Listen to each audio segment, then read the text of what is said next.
Welcome everyone, Farmer Comp here. This is going to be a quick just overview of some of these settings in Farming Simulator 22. So first off, in the main menu here, we go to options.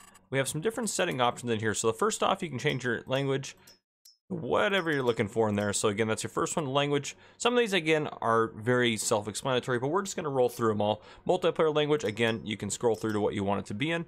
Input help mode, so set which input controls are displayed. So auto, keyboard, gamepad, or auto. So essentially what that means is when you have your help screen up in the upper left hand corner, that is going to kind of determine what help menu options are going to be on there. So for me, I would want it set to keyboard because I play on keyboard. But auto will usually pick it up pretty well what you're looking for. So that's an option there. Now if we go to input controls down here, activate or deactivate input devices, so on or off. So gamepad, steering wheels, I can turn them on or off. It doesn't matter to me because I don't have any of them plugged in. Head-eye tracking, so you can activate or deactivate any head-eye tracking devices. Force feedback, intensify force feedback. So yes, Farming Simulator 22 does have force feedback, so I can up or lower that. Doesn't matter to me. Again, I don't have that. And then invert Y lock or invert Y look, you can turn that on or off. So I can either invert the Y axis, which doesn't apply to me because I don't have a controller. But if we go down further down to sounds, we have the master volume here, which again we can turn it from 0 to 100 through there. Music volume, I have it turned all the way off, but you can turn it up and down if you want to. Vehicle volume, you can adjust. Environment volume, radio volume, and GUI volume. So that is this noise you hear. So if I turn that up and hit apply, this is now much louder. So I'm going to turn it back down to 50 and reapply that. So make sure again too, you hit apply if you change any of the settings, otherwise the settings will not stay in there. So there you go. These are just the general settings. Now, you can change all the sound settings inside the game as well, just to note that. Hardware profile, so I have it set to, you can set this through whatever you want. I'm not going to touch it, but you can go from low to very high, and make sure you set your screen resolution where you want it to be. VinSync on or off, full screen. I have it on full screen window mode, or windowed mode right now. So there you go. Resolution scaling, I can adjust that however I want to. So upscales or downscales the game's rendered resolution. So do how you want there. Brightness, I do have the brightness. It will usually be at 1. I have it set just a touch up, which actually I might even bump it up a little bit more. Hit apply there. Field of view, you can adjust that if you'd like to, which I actually might just see what it looks like with a 70 and see what that goes. In-game HUD scale, I have it set down to 60, which I'm actually gonna lower it down. Well, I'll keep it at 60, actually be fine. Which all that means is like essentially your money and all your stuff up in the upper right hand corner. That's going to adjust the size of that. So you have that option. Activate or deactivate the swaying of the character's head when moving around. So camera bobbing, you can have it on or off.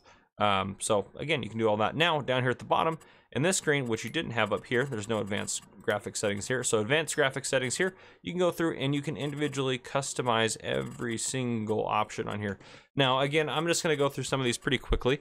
So hardware profile, you can again set it to very high. That's the same thing we had out here as a hardware profile. So some of these are going to be in this advanced settings as well. This is just, you can also see what I'm currently running the game at, and this runs smooth on my computer. I have it set as high as possible for a lot of different things. Multi-sampling, post-processing, fidelity, shadow quality, shadow distance quality. So again, there's different stuff, and I like over here, this is not something we've had in the past where it actually explains a lot of what's going on here.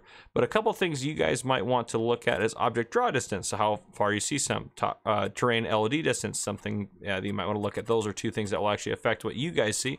So make sure you look at that. So if they go over here, just how far the distance terrain will be rendered. Lowering this value can improve performance. So again, I have those set to the highest possible. Likely there will be a way to go into the XML and actually adjust those further up if you'd like to. But for now, that's what it allows you to adjust them to. Same with foliage draw distance. That might be something you want to look at. Adjust how far the distance foliage crops bushes will be rendered. Lowering this value can improve performance. So that's a couple of things you might want to take a look at. Realistic beacons, on or off. Texture resolution, all sorts of different options on here. Max tire tracks, I have that actually set down. You can set that all the way up to 400. I don't care if the tire tracks go away after I'm done driving on them, but yeah. And again, it won't let you, you see if I change anything on here, it'll have the apply, but if I have all the same, it won't have the apply on there. So there you go. That's all the advanced graphics settings there. Now if we go down here, you can go on through here and you can adjust all of your key bindings for various things. You can have key 1, key 2, and then you can have the mouse key over here if you'd like to. So yeah, there's so many different things that you can do in here. Yes, there's different gearbox through here, shifting up and down, all sorts of stuff. And you can adjust all of this however you want it to be. I'm not going to mess with any of this right now, but you also can access this inside the game. So once you load into an actual game, you can do that. Now, if we go over to mouse sensitivity, I can raise it up or down. I'm going to leave it right there. So that's your last different options to there. And again, device mouse, I'm assuming other devices will pop in here when you add them in. I don't have any other devices to test that with, but that should be what happens. Now, if we get out of there, we will actually load into, actually I have this game here. I'll just load into this game real quick, just so we can take a look at what settings, again, are available. I mentioned some of those. We'll just quickly take a look at the ones that are inside of an actual save game here. And I do like it actually loads up pretty quick. Well, of course, there's not a lot on this map right now. But if we go into our menu here, we scroll down across through here, down to our settings.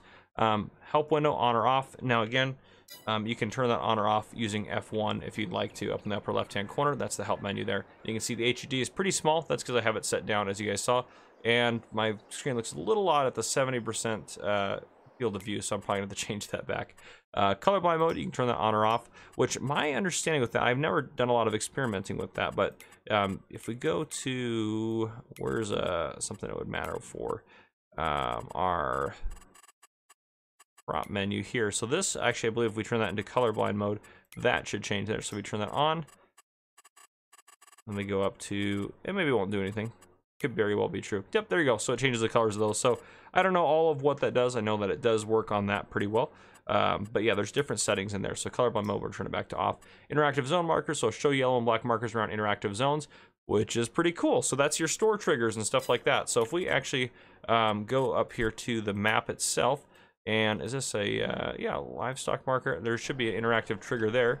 So if we look around here and actually find a trigger, like these guys here look like some triggers. So these, I believe, is what it's referring to with that. So let's go ahead and pop that menu back open. Take a look in here. If we turn interactive zone markers off, you can see those are gone. So depending on what kind of immersion, if you know where all the things are, you can turn those on or off. Field info, on or off. So if I go up to this field, down there in the bottom right-hand corner, I know it's small, but it does have the field info down there. So if I go into here, I can turn that off, and you can see the field info is gone. Now, money unit, I'm in euros right now, but you can do dollars, euros, pounds. So again, just like we've had in the past, measuring unit, kilometers, or miles. I'm actually gonna put it in miles because that makes more sense to me, being in the US. Temperature unit, Celsius or Fahrenheit. So you can change that if you want. I'm gonna change it to Fahrenheit, but if you look up here at our calendar, you can see it's in Fahrenheit versus if we go back down to settings and change it to Celsius, go back up to our weather, we see it's in Celsius. So you can change that back and forth, pretty sweet. Hectares, acres, so again, just like we've had in the past. Radio on or off, I'm just leave it off. Radio range, vehicle only, always, so depends on how you want your music. Now, camera adjustment, so reset vehicle camera, so remembers the camera position for each vehicle when you exit it. So I don't want it to reset, I want it to remember when I exit. Indoor camera suspension, so if turned on, the indoor camera follows the movement of the seat position and gives more realistic feeling. I'm just gonna leave that off for now. Dynamic vehicle camera, the camera of the vehicle, try to stay horizontal with the environment. I definitely want that on. Invert Y look, so inverts the Y axis. So again, we talked about some of these before. Input controls, so easy arm controls, camera sensitivity, vehicle arm sensitivity, which I always have that. Ooh, that goes pretty high for this game. I think it only goes to, does it only go to 200 in the FS19? Maybe it goes to 300. But I'm gonna save that because I want that in there. Give that a second there. Steering back speed, I actually want that to be much faster as well. And that basically what that means is as I turn a vehicle, so if we hop into any vehicle here, you can see how the wheels turn. Now, if I let go of the wheels, do you see how they turn back?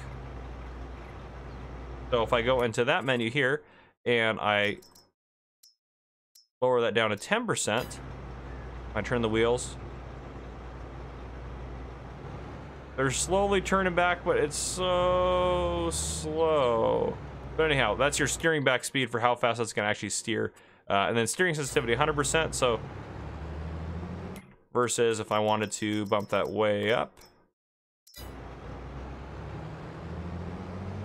There we go, like that. So again, you can adjust all that different stuff on there if you'd like to, which I like they have all that in there. Direction change, so defines the vehicle direction changes automatically toggled or manual by pressing a button. Gear shift mode, automatic, manual with clutch. I'm going to keep it in automatic. That's your gear shifting, which is new to Farming Simulator 22. So very cool. You can adjust that. Speedometer display, engine speed or vehicle speed. So you have those two different ones on there. Switch to trains. You can turn that on or off, which we know that's in there. Input help mode. So set which input controls are displayed. So again, that's what we talked about with our help menu up there. Now, if I change this to gamepad, it won't show anything because I don't have a gamepad installed, but you can just leave it on auto and you usually be fine. Then again, you have all of your sound volumes here down at the bottom. So yeah, those are all your general settings for everything in game. Now, if we go over here, we're going to go through these settings. So these are ones, and you can change your save game in here. So if I wanted this to be, I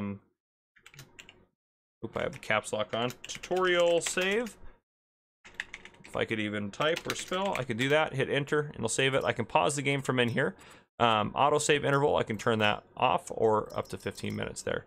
So I'm gonna leave that off. Time scale, I can adjust that. Ooh, and there's a 3 on there. 2, 1, that's kind of cool. 2, 3, 5, that's all new to us. 6, 10, 15, 30, 60, 120, 0.5 in real time. So you can set it to 0.5.